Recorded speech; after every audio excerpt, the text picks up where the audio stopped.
மாவீரன் படத்துல நம்ம இந்த சீன்லாம் பார்த்திருப்போம். சேர்ந்திடவே மீண்டும் பிறந்தேனம்மா. இந்த ஹீரோவும் ஹீரோயினும் ஒண்ணு சேரணும்னு நினைச்சிருப்பாங்க. பட் ஆனா அவங்களால முடியாது.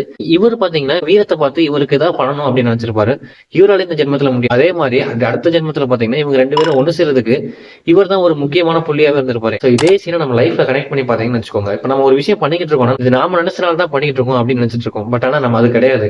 இதுக்கு முன்னாடி கூட நம்ம இதுக்கு முன்னாடி ஜென்மத்துல கூட நம்ம நினைச்சிருக்கலாம் இதை பத்தி நம்ம பண்ணணும் அப்படிங்கிறது. இதை பத்தி நம்ம பண்ணணும் அப்படிங்கிறது நினைச்சிருப்போம். பட் ஆனா அப்ப பண்ண முடியாத சுச்சுவேஷன்ஸ் நேரமும் இல்லாம போயிருக்கும். பட் ஆனா அப்ப பண்ணாம விட்டுருப்போம். இப்ப நம்ம அந்த விஷயத்த பண்ணிக்கிட்டு இருப்போம். பட் ஆனா அதுக்கான சுச்சுவேஷன்ஸ் அதுக்கு நேரமும் இருக்கும். அப்படி பண்ணிக்கிட்டு இருக்கீங்கன்னா அந்த விஷயத்த முழுசா பண்ணி முடிச்சிருங்க. அப்படின்னா அதோட லைஃபோட பர்பஸ் என்ன அப்படிங்கிறது உங்களுக்கு புரியும். நம்ம சம்பந்தமே இல்லாம ஒரு சில பீப்புள்ஸ் மீட் பண்ணுவோம். எதுக்கு இவங்க மீட் பண்ணணும்னு தெரியாது. பட் ஆனா ஒரு காரணத்தோட தான் இருக்கும். என்ன ரீசன்ங்கிறது நமக்கு தெரியாது. நம்ம இப்போ ஒரு விஷயம் பண்ணிக்கிட்டு இருக்கோம்னா என்ன ரீசனுக்காண்டி அதை பண்ணிக்கிட்டு இருக்கோங்கிறது தெரியாது. பட் ஆனா நீங்க அதை பண்ணி முடிச்சீங்கன்னா அதோட பர்பஸ் என்னங்கிறது புரியும். ஸோ புரிஞ்சதுக்கு அப்புறம் தான் உங்களுக்கு தெரியும். ஸோ இந்த விஷயத்துக்கான நம்ம பண்ணிக்கிட்டு இருக்கோம், இதான் முடிவு அப்படின்னு நினைச்சிட்டு இருக்கோம். பட் ஆனா அது முடிவு இல்லை. அதுதான் ஸ்டார்டிங்கே பாத்தீங்கன்னா